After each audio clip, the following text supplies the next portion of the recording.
Hello అందరూ ఎలా ఉన్నారు? మీకు ఆల్రెడీ థంబ్‌నెయిల్ చూసేసరికి అర్థమయ్యే ఉంటది కదా! ఎండాకాలం వచ్చిందంటే మామిడికాయ, మామిడికాయ వచ్చిందంటే ఆవకాయ. ఆవకాయ అంటే ఇష్టం లేని వాళ్ళ కోసం కాదండోయ్ ఈ వీడియో. ఆవకాయ అంటే ప్రాణం, చచ్చిపోతాం అనే వాళ్ళకి మాత్రమే ఈ వీడియో. అదేంటి ఆవకాయ అంటే ఇష్టం లేని వాళ్ళు కూడా ఉంటారా అంటే ఉంటారు. అన్ని వేళ్ళు సమానంగా ఉంటాయా? అలానే అందరికీ ఒకే ఫుడ్ ఐటమ్ అంటే ఇష్టం ఉంటుందా? నేను రసం మామిడికాయలు తీసుకున్నానండి ఇక్కడ. ఒక 6 తీసుకున్నాము. సో వాటిని ఫస్ట్ బొడ్లు కోసేసుకొని ఒక గంట సేపు నీళ్ళలో ఉంచుకొని తర్వాత ఇలా నీట్గా కడుక్కొని ఒక మెత్తటి క్లాత్ మీద వేసుకొని శుభ్రంగా తుడుచుకోవాలి. కాయకి ఏమాత్రం తడి ఉండకూడదు. తర్వాత యాజ్ ఇట్ ఈస్గా మీకు తెలిసిందే కదా, టకా టకా టకా టకా ఇంట్లో ఎవరైతే గట్టిగా కొట్టగలరో వాళ్ళని పట్టుకొని వాళ్ళని బతిమాలుకొని కాయలు మొక్కలు కొట్టిచ్చేసేయండి. ఇంటికో పద్ధతి ఉన్నట్టే ఒక్కో ప్రాంతంలో ఒక్కో స్టైల్లో పడతారు ఆవకాయ. అలానే మరి మన విజయవాడ స్టైల్లో ఎలా ఆవకాయ పడతారో చూద్దామా? మామిడికాయకి జీడిలా సపరేట్ చేసేసుకొని అప్పుడు ముక్కలు కోసుకోవాలండి. అండ్ మెంతులు, కళ్ళుప్పు, సన్న ఆవాలు ఉంటాయి కదా ఆ పచ్చళ్ళకి యూజ్ చేసేవి, అవి తెచ్చుకొని ఇవన్నీ ముందు రోజు ఎండలో బాగా ఎండబెట్టుకోవాలండి. మెంతులు మాత్రం దోరగా సన్న సెగ మీద వేపుకోవాలి. చూసారా ముక్క టెంకి కట్టింది? ఇట్లాంటి టెంకి కట్టినవి అయితేనే రుచి ఉంటుందండి. శాంపిల్ కూడా తింటే ఆ పులుపుని బట్టి కారం వేసుకోవచ్చు. అండ్ గర్భపాయలు ఇలాగ వెల్లుల్లి చక్కగా ఒలిచేసేసుకొని మనకి ఎన్ని కావాలనుకుంటే అన్ని. కారం కూడా పచ్చికారం వాడండి. అండ్ నాకు 6 కాయలు కదా, సో నాకు 4 కప్పులు వచ్చాయి మామిడికాయ ముక్కలు. సో 1 కప్పు కారం, మనం ఎంత కారం వేసుకుంటామో దానికి సమానంగా అంత ఆవపిండి వేసుకోవాలి. అండ్ మెంతిపిండి వచ్చి జస్ట్ దాంట్లో పావు వంతు వేసుకుంటే చాలండి. నూనె వచ్చి 1 అరకిలో పడుతుంది. చూసారు కదా, ఇలాగా మెంతిపిండి కొంచెం కూడా బరక లేకుండా చాలా స్మూత్గా ఫైన్ పౌడర్ చేసుకోవాలి. అండ్ అలానే మెంతులు పట్టేసుకున్నాక ఆవాల తర్వాత కళ్ళుప్పు, ఇలా ఒకదాని తర్వాత ఒకటి మెత్తటి పౌడర్ అండి. అసలు కొంచెం కూడా బరక లేకుండా చాలా మెత్తగా పట్టుకోవాలండి.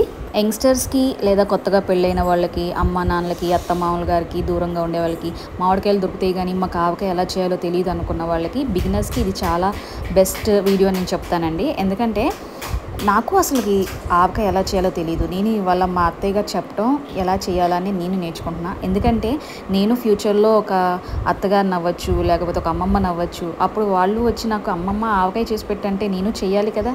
సో మరోసారి చూద్దామా? ఉప్పు, పసుపు, మెంతిపిండి, ఆవపిండి, వెల్లుల్లి కొంచెం ఇలా మిక్సీ పట్టుకోవాలండి. ఎందుకంటే కొంచెం సువాసన కోసం కచ్చాబిచ్చా మిక్సీ పట్టుకోవాలి. ఇది నేను చెప్పడం మర్చిపోయాను. అండ్ కారము అండ్ పప్పుల నూనె, వేరుశనగ నూనె మాత్రమే యూజ్ చేయాలండి పచ్చళ్ళకి.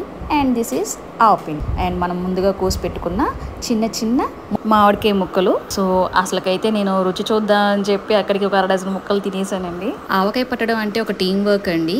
అండ్ ముక్కకి ఇలాగా కొంచెం పసుపు వేసుకొని తర్వాత కొంచెం మంచినూనె పోసుకొని కలుపుకోవాలి. ఎందుకంటే ఇలా చేయడం వల్ల ముక్క మెత్తపడకుండా సంవత్సరం మొత్తం అలానే గట్టిగా కొబ్బరి ముక్కలాగా ఉంటుందండి ఇలా చేస్తే. చాలామంది చేస్తారు, తెలియని వాళ్ళ కోసం మళ్ళీ చెప్తున్నాను. చూసారా, ఇలా పసుపు నూనెలో కలుపుకొని మన చేతికి చేసుకొని ఇప్పుడు ఆ ప్రతి ముక్కకి పట్టేలాగా బాగా కలుపుకో. అసలు ఆవకాయ పడుతున్నారంటే ఇంట్లో ఒక పండగలా ఉండిద్ది తెలుసా. ఒకళ్ళు మిక్సీ పట్టేవాళ్ళు, ఇంకొకళ్ళు ఏమో ముక్క సైజులు చూసి అమ్మ ఇది సరిగ్గా లేదు, ఇది సరిగ్గా కొయ్యి అని చెప్పేవాళ్ళు. ఒక పక్కనేమో పిల్లల హడావుడి, మీరేం చేస్తున్నారు, మాకు పెట్టరా అని. పిల్లలు ఎక్కడ ఏం పడేస్తారో అని చెప్పి ఒకళ్ళని పిల్లల కోసం కాపలా పెట్టడం, లేదా వాళ్ళని చూసుకోమని అప్పచెప్పడం. అబ్బబ్బబ్బబ్బా, ఇన్ని హడావుళ్ళ మధ్యన ఆవకాయ పట్టడం అంటే మామూలు విషయం కాదు. ఇప్పుడు ఇలా కలుపుకున్న ముక్కలన్నీ ఒక దాంట్లోకి తీసుకోండి, పక్కన పెట్టుకోండి. పక్కన పెట్టుకున్నాక ఇప్పుడు ఈ బేషన్లో కారము, ఆవపిండి, మెంతిపిండి, ఉప్పు కొంచెం కొంచెంగా కలుపుకుంటూ నూనె పోసుకోవాలి. అందరూ యూజువల్లీ ఆవకాయ అనగానే ఏమనుకుంటారు, ఏముంది కొంచెం కారం, కొంచెం ఆవపిండి, కొంచెం మెంతిపిండి, ఉప్పు, నూనె కలిపితే అదే ఆవకాయ అనుకుంటారు. అలా అయితే అందరూ కలిపేసేస్తారు చిన్నపిల్లలతో సహా. కానీ కొంతమంది పడితేనే ఆ రుచి వస్తుందండి. కొంతమంది చేతితో పడితేనే అది సంవత్సరం అంతా నిల్వ ఉంటుంది. ఇప్పుడు చూడండి, మన అమ్మమ్మ మన నాన్నమ్మ పట్టిన ఆవకాయకి రుచి వేరే ఉంటుంది.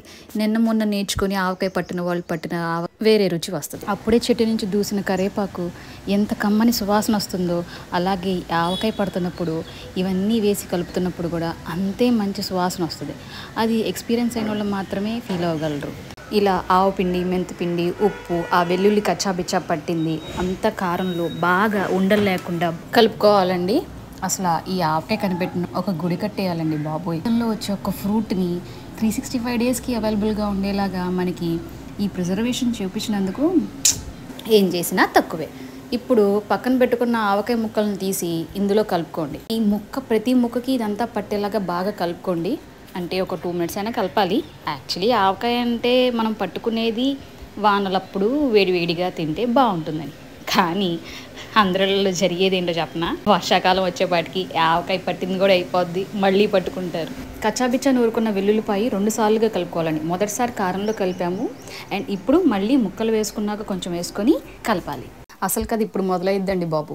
కలిపే వాళ్ళకేమో పక్కన చేతులు అదంతా మంట పుడుతుండిద్ది. ఇప్పుడు కనుక అమ్మ ఇది ఎక్కడుంది, ఇది ఎక్కడుంది, అది ఎక్కడుంది అని అడిగామనుకోండి, ఏంలా ఆ మంటకి ఆ బీపీకి మనల్ని కూడా కొయ్యకుండానే ఆవకాయ పట్టేసేసేసి జాడీలో కాదు ఏకంగా అటకెక్కి చేసేసేస్తారు. అందుకని దయచేసి పచ్చళ్ళు చేసేటప్పుడు లేదా ఇలాంటి మంచి కారంలో పనిలో ఉన్నప్పుడు మాత్రం దయచేసి ఎవ్వరూ డిస్టర్బ్ చేయమాకండి అమ్మల్ని. ఇలా ముక్కలన్నీ కలిపేసుకున్నాక వెల్లుల్లి వేసుకొని దాంతోపాటు కొంచెం సరిపడా నూనె, మాకు 1/2 కిలో పట్టిందండి వేరుశనగ నూనె. ఆ నూనె వేసుకొని ఇప్పుడు బాగా కలపాలి. అయ్య బాబోయ్, ఈ పచ్చడేమో కానీ ఈ ఎండ మాత్రం వాయించేస్తుందండి. విజయవాడలో ఏప్రిల్ లాగా ఉంటే ఇంకా మేలో ఎంతమంది టప్ప కట్టేస్తారో ఈ ఎండకి. ఇక్కడ ఎండలు ఎంత ఎక్కువ, అలానే జనాల్లో ప్రేమాభిమానాలు కూడా ఎక్కువేనండి. అసలు ఇవాళ ఆవకాయ పట్టాలనే ప్లానే లేదు మాకు. జస్ట్ మా అత్తయ్య గారు వాళ్ళు పొద్దున్న లేవగానే కాల్ వచ్చింది, ఇలా ఆవకాయ కావాలి అని చెప్పి మా అక్క ఫోన్ చేసి అడిగారు. అంతే, అసలు ఆవిడకి ఎక్కడ లేని ఓపిక వచ్చేసేసింది ఆవకాయ అనగానే. అంతేనండి బాబు, ఆ రోజుల్లో వాళ్ళకున్న స్టామినా ఈ రోజుల్లో వాళ్ళకి అసలు ఎవరో దాకా ఎందుకు, నాకే అమ్మో నా వల్ల కాదు అని ప్రతి 5 నిమిషాలకు ఒకసారి అంటూ ఉంటాను. అసలు ఎంత స్పైసీ ఫుడ్ తినడం అంటే మాటలు కాదండి బాబోయ్. అసలు అప్పట్లో వాళ్ళు జస్ట్ కారం వేసుకొని తిన్నా కూడా గ్యాస్ ఉండేది కాదు, ఎలాంటి హెల్త్ ఇష్యూస్ ఉండేవి కాదు. ఇప్పుడు కొంచెం కారం ఎక్కువ తిన్నా, కొంచెం ఉప్పు తిన్నా బీపీ బీపీ బీపీ. ఇప్పుడు ఈ కలిపిందంతా అయితే జాడీలో లేకపోతే ఏదైనా ప్లాస్టిక్ డబ్బాలో పెట్టుకోండి. స్టీల్ వాటిలో మాత్రం పెట్టుకోవద్దు, ఎందుకంటే స్టీల్ ఇది ఉప్పు కదా, కళ్ళుప్పు తినేస్తుంది. మేము అందుకనే ప్లాస్టిక్ డబ్బాలో పెట్టుకుంటున్నాము. 3rd డే మాత్రం ఓపెన్ చేసి ఉప్పు ఏమైనా తగ్గిందో లేదో చూసుకోండి. తగ్గితే ఉప్పు నూనె కలుపుకోండి. ఇప్పుడు చివరాఖరగా బేషన్లో ఈ మిగిలిపోయిన ఊడుపుండిద్ది కదా, దాంట్లో వేడివేడి అన్నం వేసుకొని ఇలా ముద్దలు మీరు కూడా చేసుకొని తిన్నారా? కమెంట్స్లో చెప్పండి. Thanks for watching.